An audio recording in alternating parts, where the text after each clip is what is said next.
ओम शांति। मुरली चल रही थी 8 अक्टूबर 1967। दूसरे पेज के मध्यार्ध में बात चल रही थी, ये तुम्हारा अमूल्य अंतिम जन्म का जीवन है। सबका ये अंतिम जन्म है।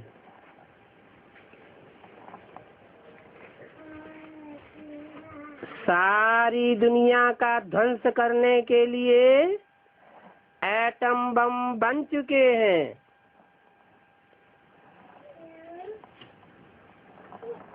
नई दुनिया सतयुग आने वाला है और पुरानी दुनिया कलयुग जाने वाला है। नई दुनिया में आने वालों के लिए ये अमूल्य जीवन है। इनको सफल करना है।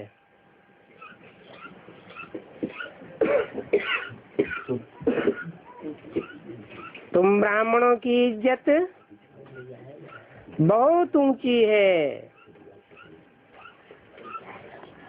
तुम इज्जत लायक होते रहते हो, क्योंकि दुनिया में सबसे ज्यादा ऊंची इज्जत किसकी है? ऊंचे से ऊंची इज्जत वाला कौन है?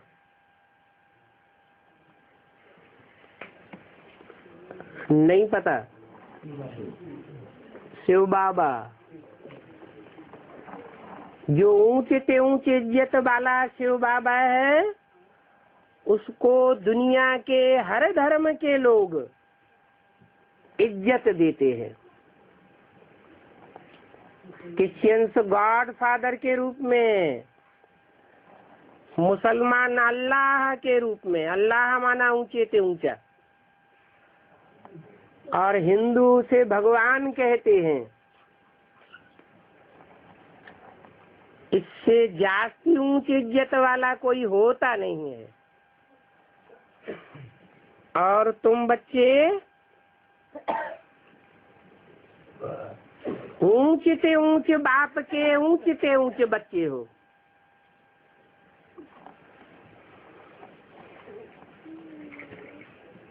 ब्राह्मण ही इज्जत लायक होते हैं। भावनगर में बच्चियां अच्छी सर्विस कर रही है।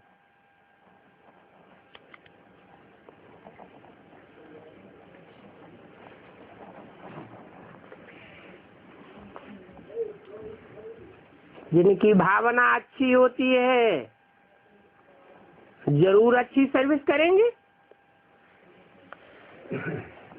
अहमदाबाद में भी सर्विस वृद्धि को पाई रही है।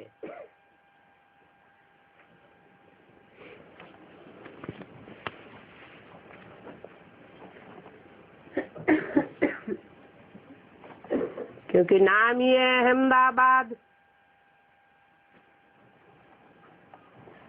बाद में जिसने अपने अहं को दुनिया के सामने झुकाई दिया। कब झुकाई दिया? जब दुनिया ने ऊंचे से ऊंचे बाप को ऊंचे से ऊंचे स्वीकार कर लिया, तब झुकाई दिया।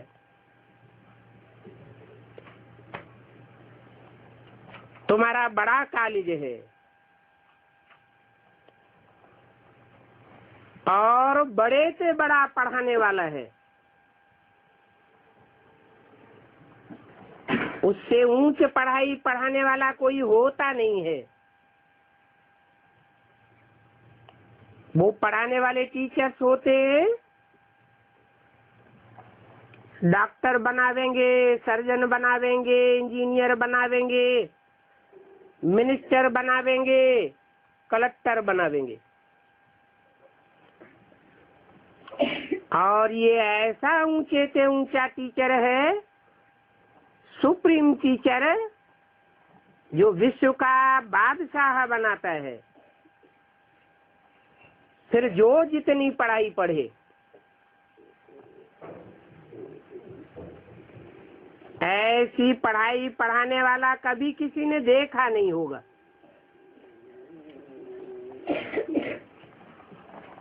जो राजाओं का राजा बनाए, हिस्ट्री में इतने बड़े बड़े राजाएं हुए, सम्राट हुए,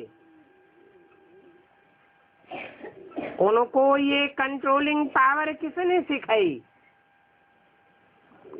कब सिखाई? कहाँ सिखाई? कोई तो बड़ी से बड़ी यूनिवर्सिटी रही होगी जहाँ ये राजाई की ताकत दी गई। वो राजयोग से भगवान ने आकर के सिखाई। कलयुग के अंत और सतयुग के आदि वाले इस संगम पर आकर के सिखाई। उसी को ऊंचे से ऊंचे गॉड फादर कहा जाता है। वो बापों का बाप है, सुप्रीम बाप। टीचरों का टीचर है, सुप्रीम टीचर। और गुरुओं का गुरु है, सत्य गुरु। तो बड़ा पढ़ाने वाला है। तुम बच्चों को छोटे सेंटरों में राजी नहीं होना चाहिए। छोटे स्कूलों, छोटे कॉलेजों, छोटी यूनिवर्सिटी में पढ़ करके राजी नहीं होना चाहिए। कहाँ की पढ़ाई पढ़ करके राजी होना चाहिए? जो ऊंचे से ऊंचे पढ़ाने वाला ऊंचे से ऊंचे यूनिवर्सिटी आकर के खोलता है। यूनिवर्स माना सारी दुनिया, जहाँ सारी दुनिया की सदगति होती है। ऐसी यूनिवर्सिटी में पढ़ करके तुमको राजी होना चाहिए। कोशिश करनी चाहिए बड़े से बड़े सेंटर बनाने की, बड़े से बड़े सेंटर में पहुंचने की, जहां बाप बैठे हैं पढ़ाई पढ़ाने के लिए। मनुष्यों को ऊंचे से ऊंचे बाप के तुम ऊंचे से ऊंचे बच्चों की पहचान तो है ही नहीं। वो नहीं जानते हैं कि भविष्य में तुम बच्चों का कितना ऊंचा मर्तबा होने वाला है। जंगली बुद्धि है। शास्त्रों में भी दिया हुआ है, विनाश काले विपरीत बुद्धि। किनकी बुद्धि विपरीत बुद्धि? जो इस कांटों के जंगल की दुनिया के जंगली बुद्धि है। लौकिक बाप को जानना और पारलौकिक बाप को न जानना, तो उनको जंगली जानवर ही कहेंगे ना।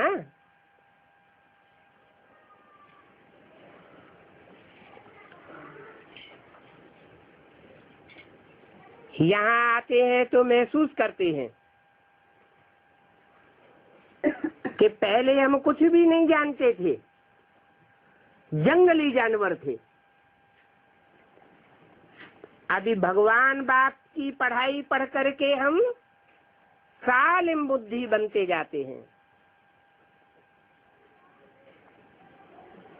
ये कलयुगी दुनिया का जंगल है कांटों का। सब एक दूसरे को कांटे की तरह चुभते रहते हैं। भगवान बाप आकर के इस कांटों के जंगल को फूलों का बगीचा बनाते हैं, जिसे सत्य युग कहा जाता है। सत्य बाप है तो सच्चा बाप आकर के सच्चखंड की स्थापना करते हैं। और झूठ खंड का विनाश करते हैं।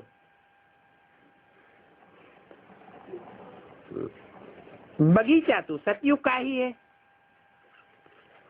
जहाँ यथा राजा रानी तथा प्रजा होते हैं।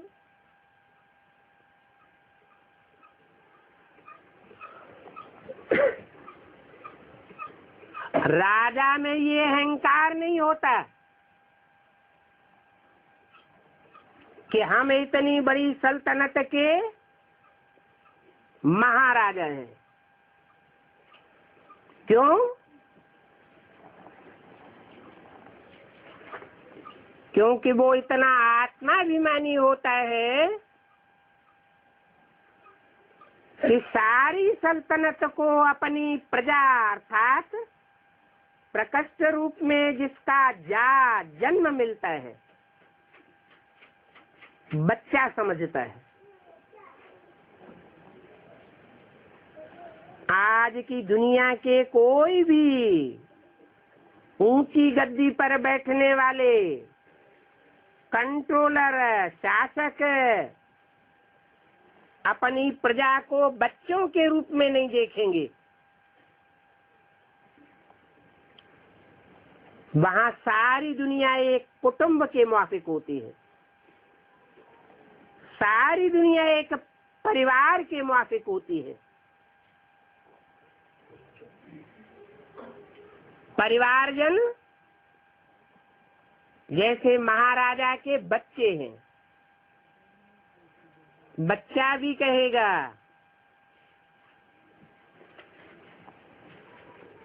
मेरी राजाई है। किसी को वहां देहभान नहीं होता है, कोई वहां अनुशासनहीन नहीं होता है जो कोई के ऊपर शासन करना पड़े। सब रूहानियत की औलाद हैं, रूहानी स्टेज में रहने वाले हैं, रूहानी प्यार जताने वाले हैं।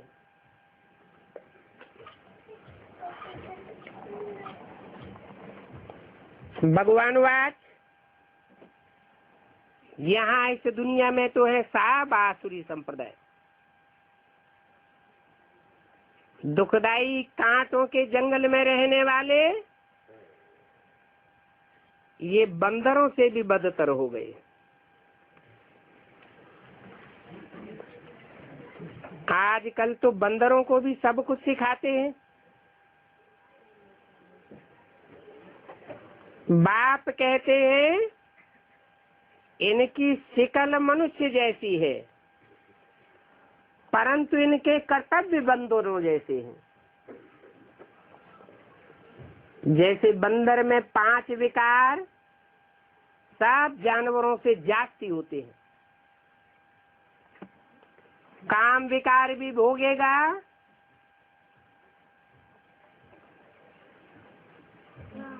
तो इतनी बेशर्मी से भोगेगा कि पेड़ की टुंगस पर चढ़ जाएगा। बल सब कोई देखे, उसको शर्म लिहाज नहीं, ऐसा जानवर है। ऐसे आज की दुनिया के मनुष्य बंदरों मिसल बन गए। बंदरों को क्रोध आवेगा तो ये नहीं देखेगा ये मेरी माँ है, ये मेरी बहन है, ये मेरा बाप है।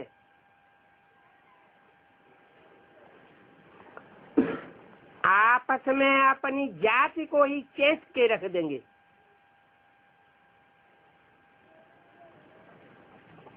लोभ ऐसा होता है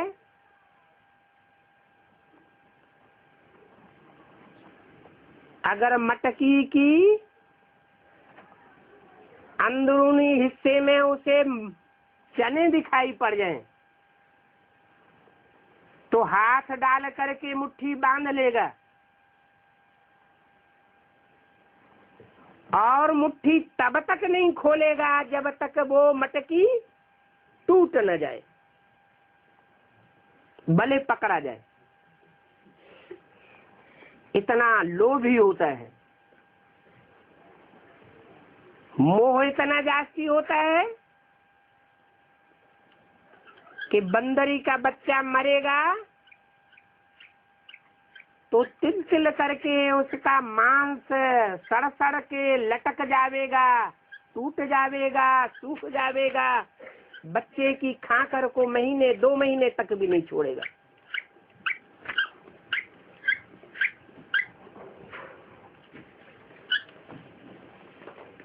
और अहंकार इतना होगा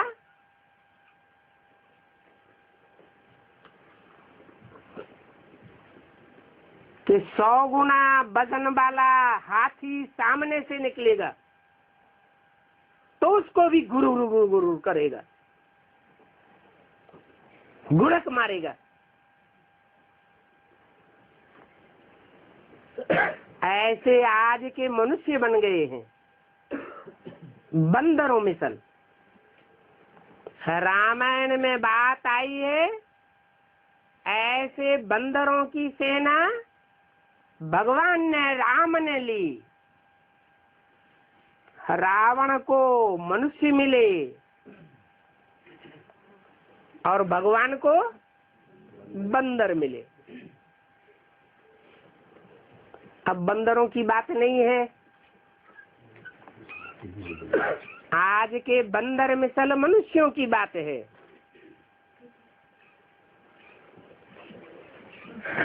ये बंदर से भी बदतर है। अपने देवी देवताओं की महिमा गाते हैं, खुद को नहीं देखते हम कैसे बन गए हैं। अभी तुम बच्चे जानते हो 5 विकारों रूपी माया क्या हाल कर देती है।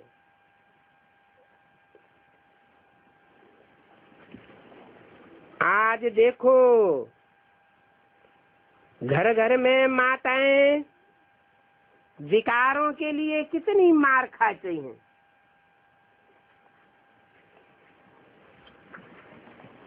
कोई पूछने वाला नहीं है। भगवान जब आते हैं तो अबलाओं पर अत्याचार का गायन है।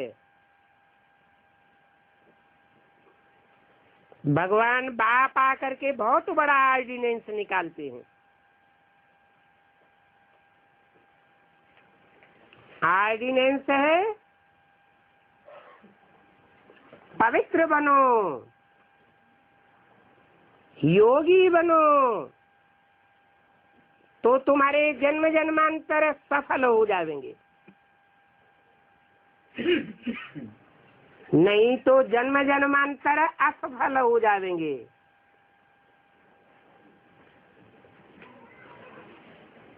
तुम्हारी है पांडव गवर्नमेंट।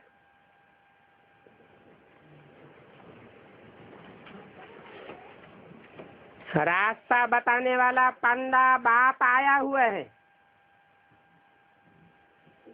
उन्होंने नाम दे दिया है पांडु पुत्र।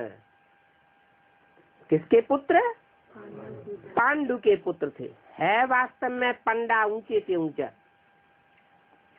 दुनिया को राह दिखाने वाला आया हुआ है। मुक्ति और जीवन मुक्ति की राह दिखाता है। वो आजकल के तीर्थों पर ले जाने वाले पंडे पैसा हरण करते हैं।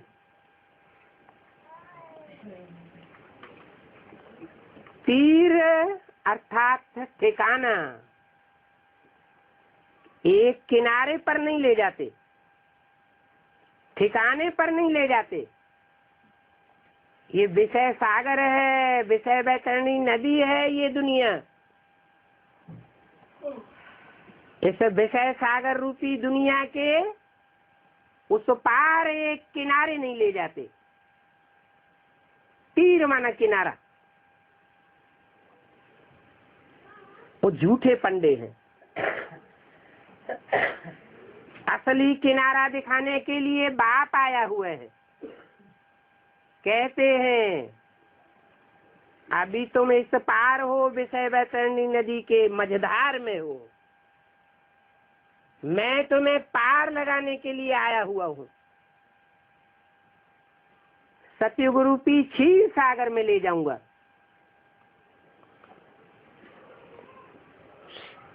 तुम रूहानी पंडे हो, पंडे के बच्चे पांडव, जैसे ब्रह्मा के बच्चे ब्राह्मण, विष्णु के बच्चे वैष्णव। बच्चे के अर्थ में एक मात्रा बढ़ जाती है ना, ऐसे तुम भी पंडे के बच्चे पांडव हो, गुप्त हो करके घूमते हो। पांडवों ने कंपिल्य नगर में जाकर के गुप्तवास किया। दुनिया नहीं जानती थी ये पांडव कौन थे। तुम सारी दुनिया को रास्ता बताने वाले हो। यहाँ बैठे भी तुम बताते हो कि बाप को याद करो। तुम्हारी बैठक से ही कोई समझ जाएगा कि बाप कौन है और उस बाप के बच्चे कौन हैं। ऊंच से ऊंच तो भगवान गाया हुआ है, उसके लिए कहते हैं शिवाय नमः। किसको नमन करते हैं? शिव के लिए नमन करते हैं। शिव माना कल्याणकारी। इस दुनिया में सब अकल्याणकारी है। एक दूसरे का कल्याण करते रहते हैं। एक ही कल्याणकारी है जो सदा शिव कहा जाता है। झूठा होगा तो कल्याण जरूर करेगा, अकल्याण जरूर करेगा। और जो सदा सच्चा होगा तो सदा कल्याण करेगा। उसको कहा जाता है सदा शिव, सदैव कल्याणकारी है। जो बोलता है वो कल्याणकारी बोलता है। जहां जहां नजर जाती है कल्याणकारी देखता है। जो भी कर्म इंद्रियों से कर्म करता है कल्याणकारी कर्म करता है।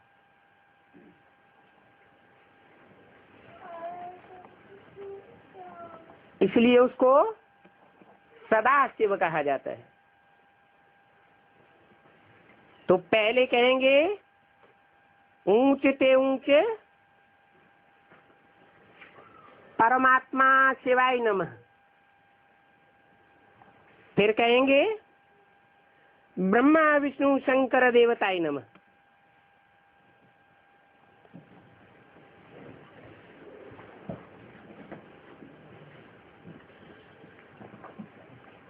ब्रह्मा विष्णु शंकर का जब नाम आता है नमन करने के लिए तो अंत में कहते हैं परम ब्रह्म परमेश्वर।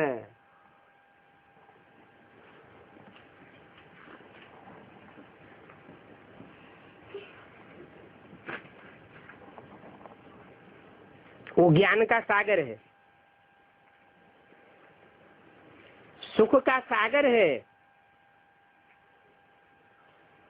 ज्ञान का सागर न होता तो सुख का सागर भी न होता। ज्ञान माना जानना, जानकारी।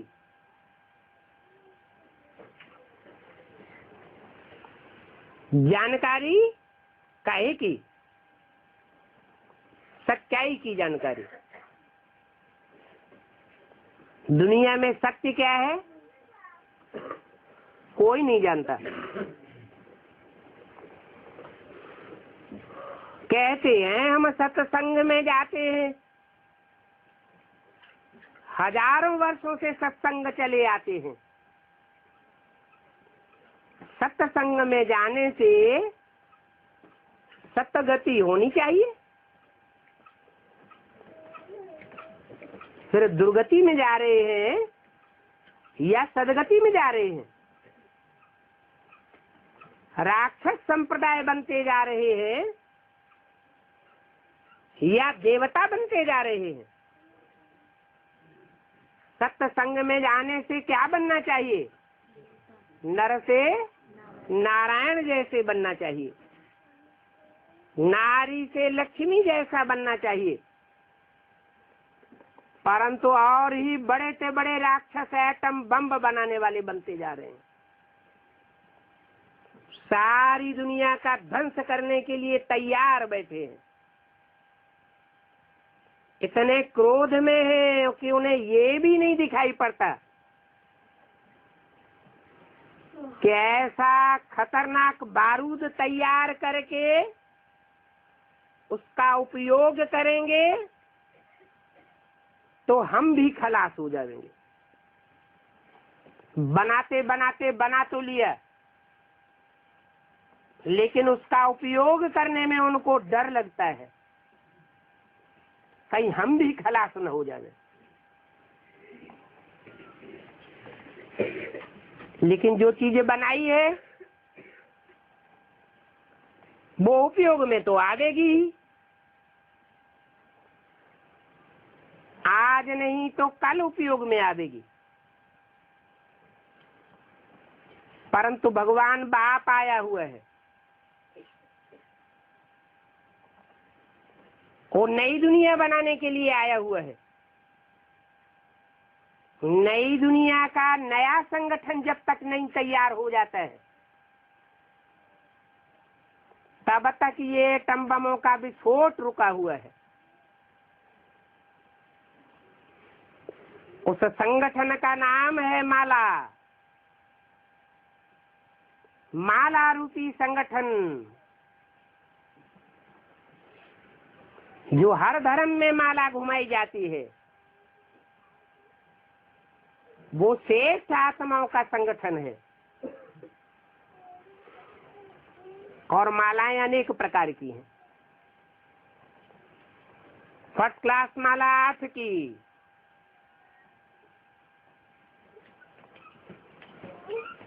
जो स्कॉलरशिप लेते हैं, जन्म जन्मांतर के राजाएं महाराजाएं बनते हैं। उन 8 को भगवान बाप शिव शंकर भोलेनाथ के रूप में उन 8 मणकों को सर के जटाजूट में रखते हैं।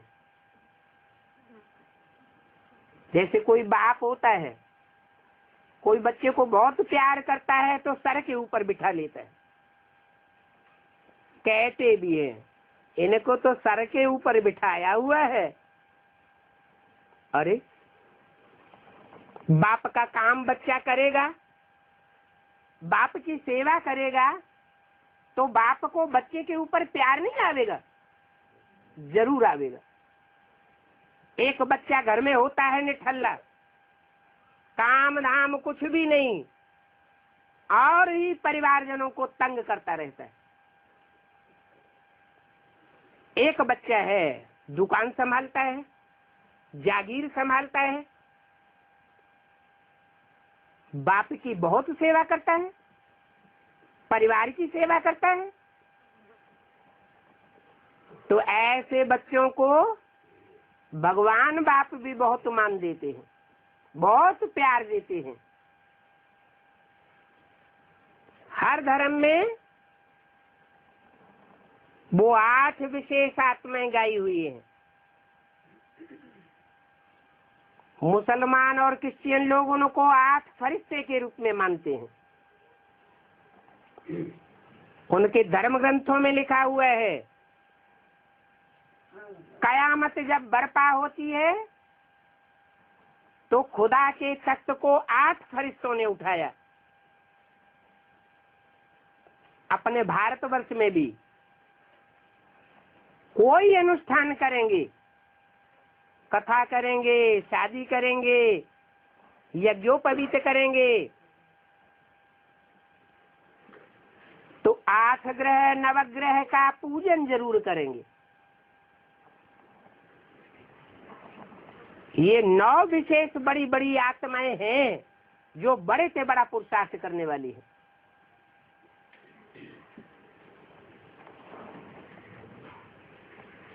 ऊंचे से ऊंचे परिवार के स्थापना करने वाली है। फिर है 108।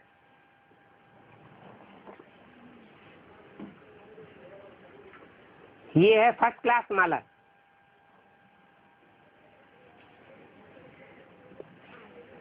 ऐसी श्रेष्ठ माला रूपी संगठन तैयार करते हैं भगवान बाप कि हर धर्म की आत्माएं उनके सामने नतमस्तक हो जाती हैं। चाहे क्रिश्चियन हो, मुसलमान हो, बौद्धी हो, सब धर्म के लोग उस माला का स्मरण करते हैं।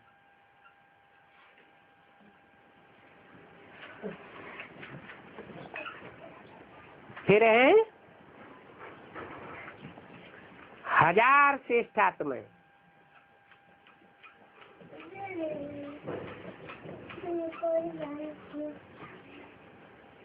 विष्णु सहस्त्र नाम के रूप में उगाई जाती है।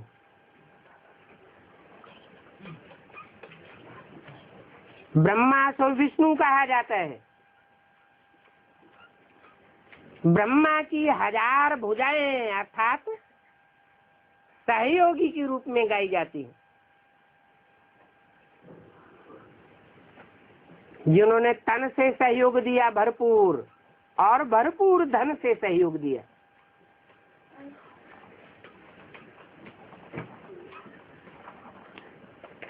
याद करने का पुरुषार्थ उतना किया या नहीं किया, लेकिन सहयोग भरपूर दिया। वो 1000 ब्रह्मा की भुजाएं भगवान के सहयोगी के रूप में गाई जाती है। और आज के झूठे गुरु लोग जो अपन को भगवान समझ करके बैठते हैं, शिवो अहम का नारा लगाते हैं, हम ही शिव हैं, ब्रह्मास्मि, हम ही ब्रह्मा हैं। वो अपन को टाइटल धरा लेते हैं, श्री श्री 1008 स्वामी अमुक अमुक सच्चिदानंद परमानंद महाराज।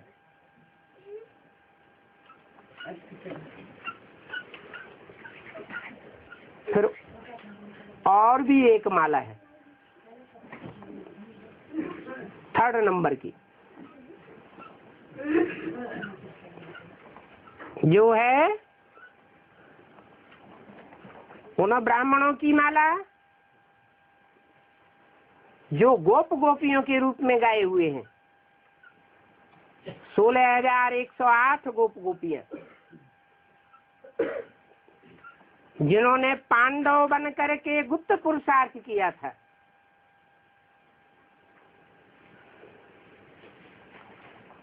उनका दान गुप्त, मान गुप्त, धन पद मान मर्तबा सब कुछ गुप्त। ऐसा गुप्त पुरुषार्थ करने वाले श्रेष्ठ माला के मणके आज भी पुराने पुराने मंदिरों में गरारी पर रखे हुए, जिनको 4-4, 8-8, 10-10 मिलकर के खींचते हैं।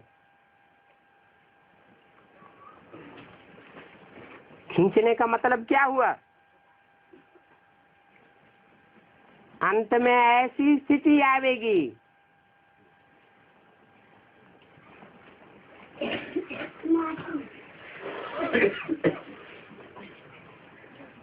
कि ग्रुप के ग्रुप, झाड़ के झाड़, परिवार के परिवार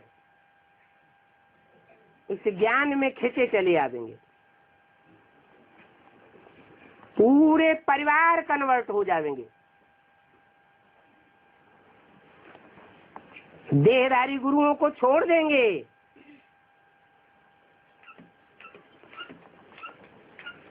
और जो भगवान बाप देह को धारण करते हुए भी देह धारण नहीं करता, निराकार कहा जाता है। आंखों से देखते हुए भी नहीं देखता, कानों से दुनिया की ग्लानि सुनते हुए भी नहीं सुनता, ऐसा कलंकीधर का पाठ बजाता है। वो भगवान संसार के सामने छुपा रुस्तम बाद में खुले के अनुसार सारे संसार के सामने अंत में प्रत्यक्ष हो जाता है।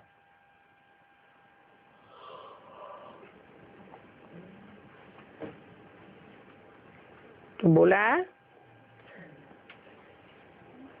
ऐसे माला बनाने वाले बाप को याद करना चाहिए। माला माना संगठन श्रेष्ठ आत्माओं का। भगवान बाप आते हैं तो उनको पता रहता है कि कौन कौन से देवताएं जो हिंदू बने द्वापर युग से और हिंदू बन करके दूसरे दूसरे धर्मों में कन्वर्ट होते रहे, क्योंकि दुनिया में तो पहले एक ही धर्म था, आदि सनातन देवी देवता धर्म, जो बाद में पवित्र न रहने के कारण हिंदू अपन को कहलाने लगे। वो हिंदू आज से 2500 वर्ष पहले देवताएं थे। जब से दूसरे धर्मों के धर्म पिताओं ने, देह अभिमानी गुरुओं ने आना शुरू किया तो उनके प्रभाव में आ गए, चपेट में आ गए। इब्राहिम, बुद्ध, क्राइस्ट, गुरु नानक, इनके प्रभाव में आकर के उन्होंने धर्मों में कन्वर्ट होते चले गए। हिस्ट्री में ये बात प्रसिद्ध है कि हिंदू ही दूसरे धर्म में कन्वर्ट हुए हैं, दूसरे धर्म के लोग हिंदू नहीं बने। ऐसे ऐसे देवता धर्म का विनाश होता चला गया।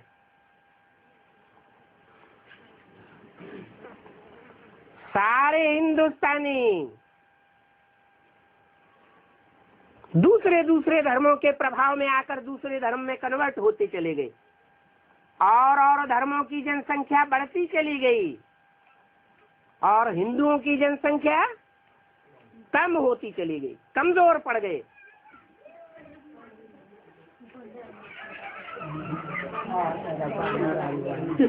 अभी बाप फिर से आए हुए हैं, उन कन्वर्ट हुई आत्माओं को भी उठाते हैं। जो दूसरे धर्म में कन्वर्ट हो गए थे, देवी देवताएं थे, एक एक को चुन चुन करके उठाते हैं, और उनको भी उठाते हैं जो अपने धर्म के पक्के बन करके रहे। बहुत यातनाएं सही, और धर्मों से बहुत टक्कर ली। महाराणा प्रताप बन करके टक्कर ली, शिवाजी बन करके टक्कर ली, झांसी की रानी बन करके टक्कर ली।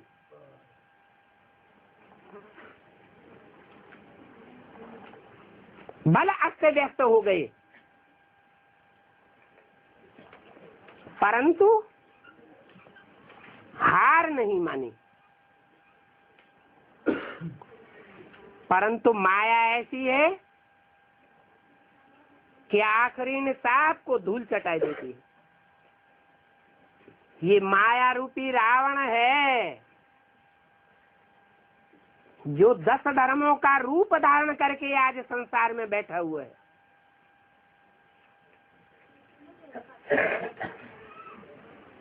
10 सिर वाला है, जिनका चित्र होता है उनका चरित्र भी होता है। काम, क्रोध, लोभ, मोह, अहंकार,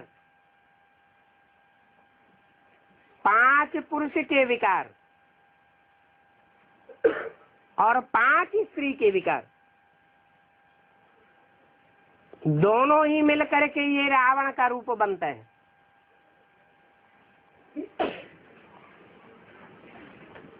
प्रकृति के 5 तत्व तामसी बन जाते हैं और 5 विकार भी तामसी बन जाते हैं। दुनिया की हर चीज 4 अवस्थाओं से पसार होती है। पहले सतो प्रधान सुखदाई, फिर रजो प्रधान, उससे पहले सतो सामान्य और अंत में तमो प्रधान। द्वापर के आदि में पहले मनुष्य इतने विकारी नहीं होते थे जितने आज विकारी हैं। प्रकृति के 5 तत्व भी, पृथ्वी, जल, वायु, अग्नि, आकाश, इतना प्रकोप नहीं करते थे जितना आज प्रकोप करने पर तुले हुए हैं। एटम बम फटेंगे तो सारी पृथ्वी डोलायमान हो जाएगी, अपना बैलेंस खो देगी। पृथ्वी तो मुख्य तत्व है,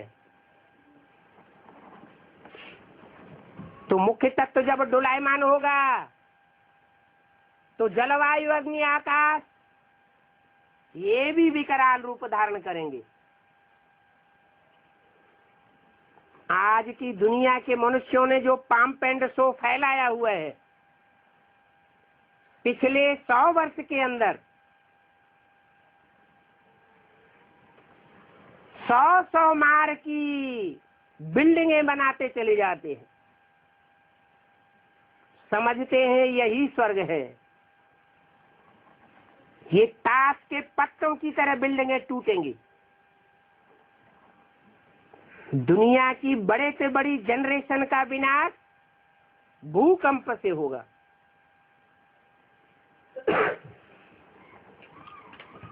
तो 5 तत्व विकराल रूप धारण करने वाले हैं, क्योंकि मनुष्यों की रावणी बुद्धि ऐसा बारूद करके इकट्ठा करके तैयार बैठी है।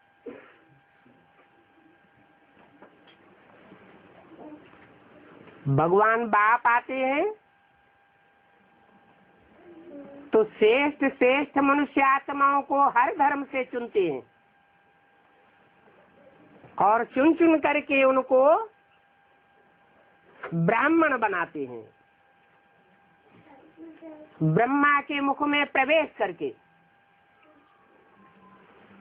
ये ब्रह्मा कौन है? कहते हैं ब्रह्मा को 4 मुख थे, चतुरानन कहा जाता है। ये कोई और आत्मा नहीं है, ये भारतवर्ष की प्रसिद्ध आत्मा है जो सारी सृष्टि पर हीरो हीरोइन का पार्ट बजाने वाली है। राम कृष्ण की आत्माएं हैं जो 16 कला संपूर्ण बनती हैं। भगवान बाप उनको नर से नारायण 16 कला संपूर्ण बनाता है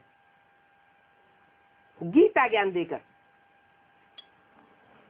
खुद कलाओं में नहीं आता है, उसका खुद का टाइटल है कल्पांतकारी, कलातीत, कलाओं से परे,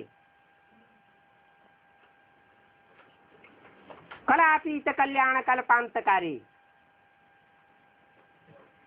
राम कृष्ण की आत्माएं और हम बच्चे 16 कला संपूर्ण भी बनते हैं सतयुग आदि में, और कलयुग अंत में आज कलाहीन बन चुके, कोई गुण नहीं।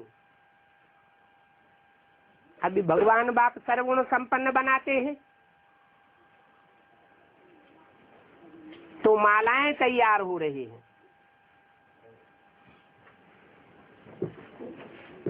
ऐसे नहीं कि 16,000 की ही माला है आखिरी, नहीं।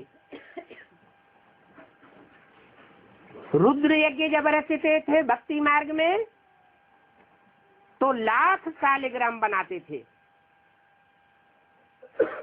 ये सालिग्राम हम आत्माओं की यादगार है। उन लाख आत्माओं के भी नंबर डिक्लेयर होने हैं। कौन लाख की स्टेज में आ देंगे? जिन 1 लाख आत्माओं को ऋषि मुनियों ने सुबह से बना बना करके शाम तक बनाया, रुद्र यज्ञ रचते रहे। वो रुद्र के बच्चे थे और रौद्र रूप धारण किया था इस आसुरी सृष्टि का ध्वंस करने के लिए।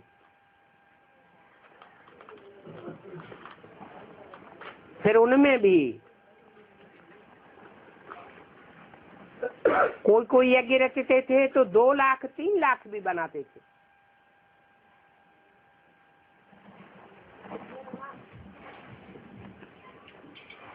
ये 3-4 लाख आत्माएं बल सतयुग की प्रजा वर्ग में आती हैं, पहली डायनेस्टी में। लेकिन पहले जन्म की प्रजा भी में कुछ खसूसियत होती है जो और धर्मों की प्रजा में खसूसियत नहीं होती। उनको कहा जाता है सूर्यवंशी, डायरेक्ट सूर्य बाप के बच्चे, चंद्रवंशी भी नहीं। फिर है इस्लाम वंशी, बौद्धी वंशी, क्रिश्चियन वंशी, मुस्लिम वंशी, उत्तरोत्तर नीची कोटि की आत्माएं जो पृथ्वी पर बाद बाद में उतरती रहती हैं, पृथ्वी का पाप का बोझा बढ़ाने के लिए।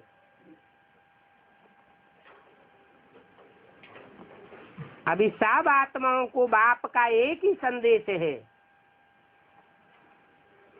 मुझ निराकार निरंजन बाप को याद करेंगे, पहचान कर, जानकर कि मैं कैसे एक व्यापी बनकर के आता हूं। अज्ञानता के कारण मनुष्य गुरुओं ने तो सर्वव्यापी समझ लिया। भगवान कण कण में व्यापक है। पहले मुसलमान नहीं समझते थे सर्वव्यापी। हिंदुओं ने जब जोर शोर से नारा लगाया तो आज मुसलमान भी कहते हैं जर्रे जर्रे में है। जो पहले कहते थे खुदा अर्श में रहता है, अर्श माना परम धाम, वो आज कहते हैं खुदा जर्रे जर्रे में है। कितना नीचे उतार दिया। कण कण में है तो कण कण को बैठ करके याद करेंगे। कण कण जैसा पार्ट बजाने वाली मनुष्य आत्माओं को याद करेंगे। मनुष्य आत्माएं तो अनेक हैं, अनेकों में बुद्धि जाएगी तो मन बुद्धि रूपी आत्मा एकाग्र होगी क्या कि भटक जाएगी? भटक जाएगी। बाप कहते हैं मैं कण कण में व्यापी नहीं हूं। वो भूत प्रेत होते हैं, वो भी सब में नहीं प्रवेश करते। उनका भी कोई मुकर्रर घोड़ा होता है, उसी में प्रवेश करेंगे, औरों में प्रवेश नहीं करेंगे। तो ऊंचे से ऊंचे जो भगवान बाप है वो सर्वव्यापी बनकर के आवेगा क्या? कभी नहीं। वो तो आता है तो ऊंचे से ऊंचे जो पार्ट बजाने वाली हीरो आत्मा है उसमें प्रवेश करता है। वो है राम वाली आत्मा। उसके बाद है चंद्रवंश की शिरोमणि कृष्ण वाली आत्मा। कृष्ण चंद्र कहा जाता है। ये दो विशेष आत्माएं हैं जो सारी दुनिया के बीच हीरो और हीरोइन का पार्ट बजाने वाली है। ये दुनिया एक रंगमंच है। नाटक का रंगमंच होता है ना, इस रंगमंच पर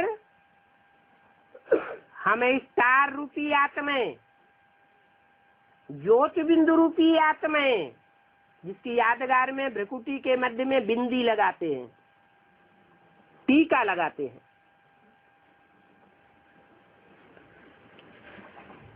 हम सब आत्माएं रंगमंच पर 84 के चक्र में आकर के ज्यादा से ज्यादा 84 चोले धारण करते हैं। सतयुग में हमारा देवताई चोला था, त्रेता में 2 कला कम हो गया, क्षत्रियों का चोला था। द्वापर युग आते आते द्वैतवाद बढ़ गया विदेशी धर्म पिताओं के आने से। 2-2 राज्य हो गए, 2-2 धर्म हो गए, 2-2 मतें हो गई, 2-2 कुल हो गए, झगड़ा टंका शुरू हो गया। वहां से हम विषयस बन गए, विषयी विकारी बन गए।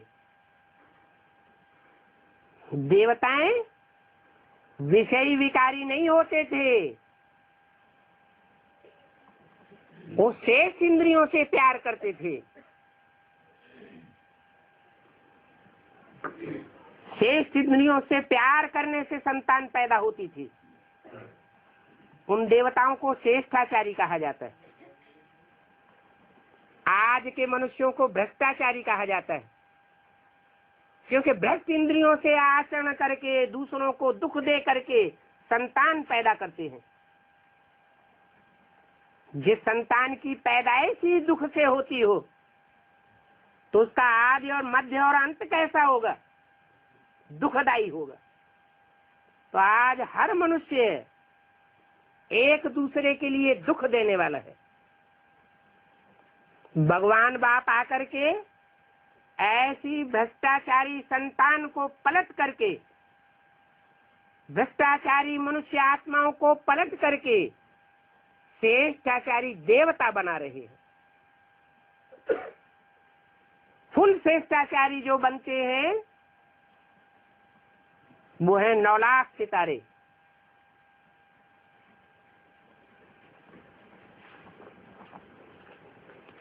नई दुनिया की महारानी के गले का 9 लखा हार,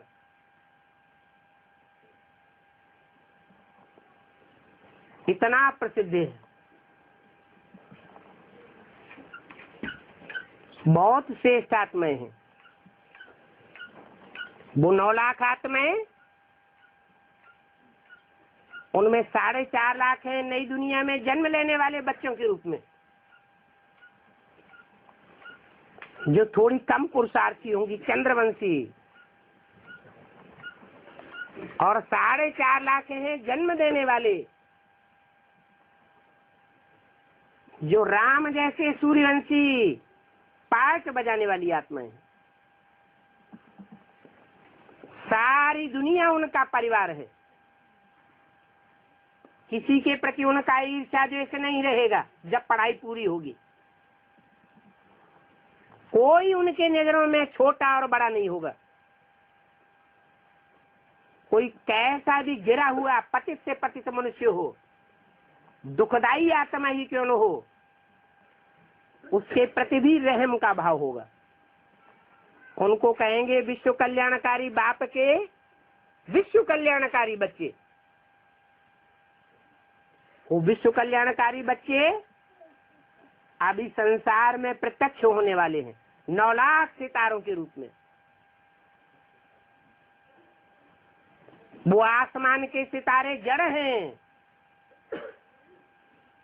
जो सूर्य से रोशनी लेते हैं, और ये धरती के सितारे चैतन्य हैं जो चैतन्य ज्ञान सूर्य परमात्मा से डायरेक्ट ज्ञान जल धारण करते हैं।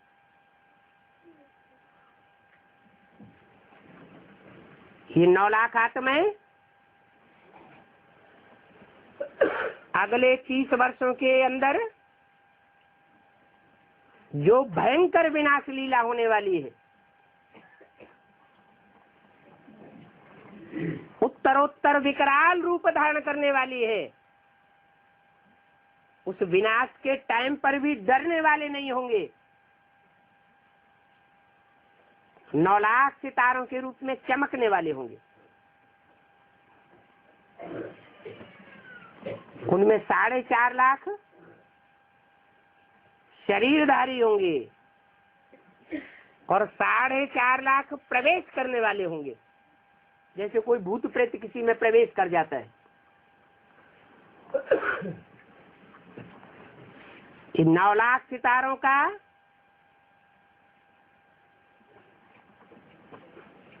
जो पुरुषार्थ है वो सारे संसार को रोशन करेगा।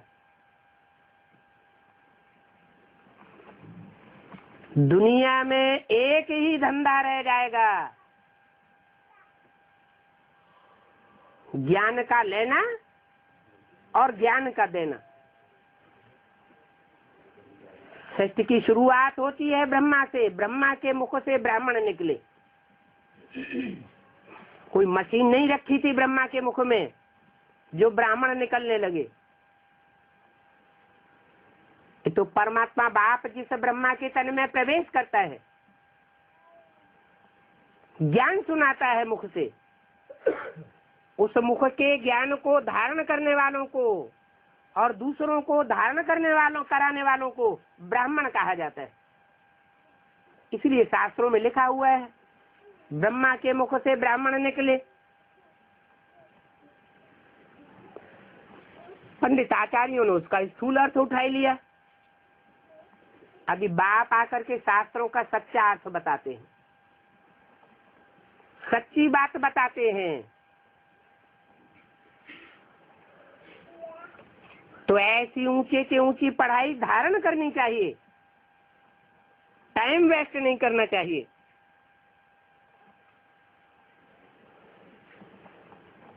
ऐसा श्रेष्ठ ज्ञान देने वाले बाप को ही याद करना चाहिए।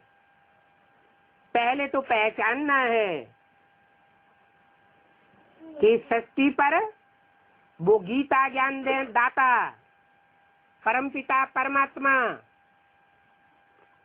कौन से साकार स्वरूप से ये ज्ञान दे रहा है।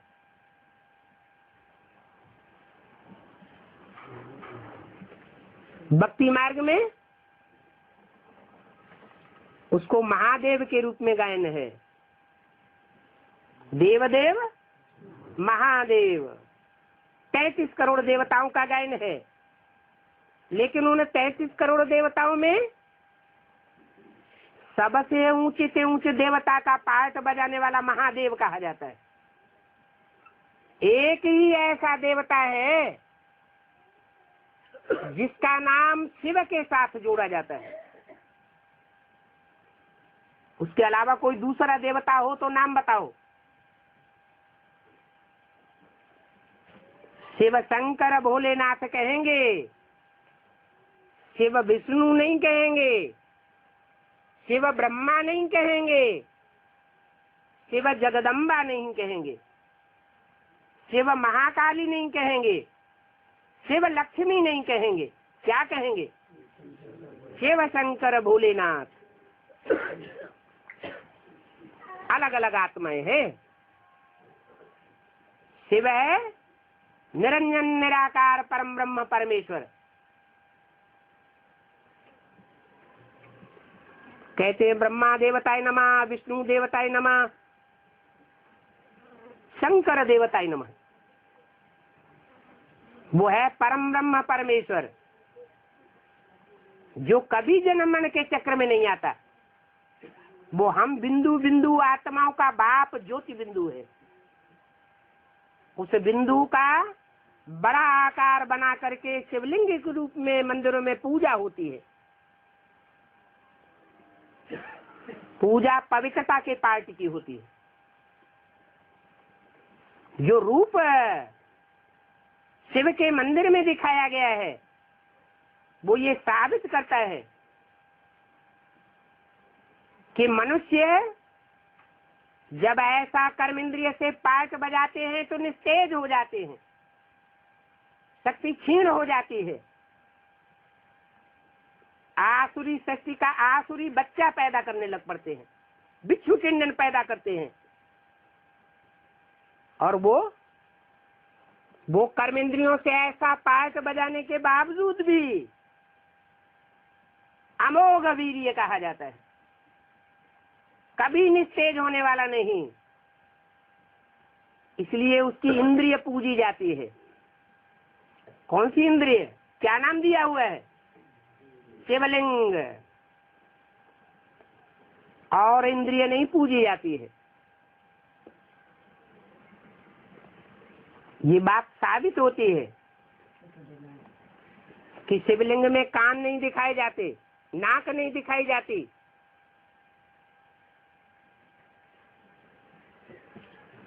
ये साबित करता है कि संसार में मनुष्य जो भी कर्म करते हैं वो सारे ही कर्म वो करता है।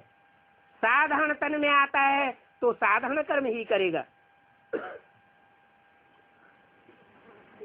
परंतु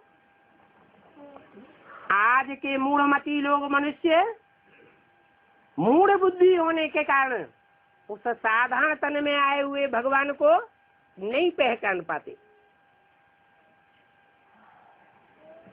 नहीं पहचानते हैं, तो उसकी शिक्षाओं की अवज्ञा करते हैं। एक कान से सुनते हैं और दूसरे कान से निकाल देते हैं। अगर पहचाने तो कभी भी अवज्ञा न करें। आज्ञाकारी, वफादार, फरमानबरदार, ईमानदार बाप के ऐसे ऐसे बच्चे बने। ओम शांति।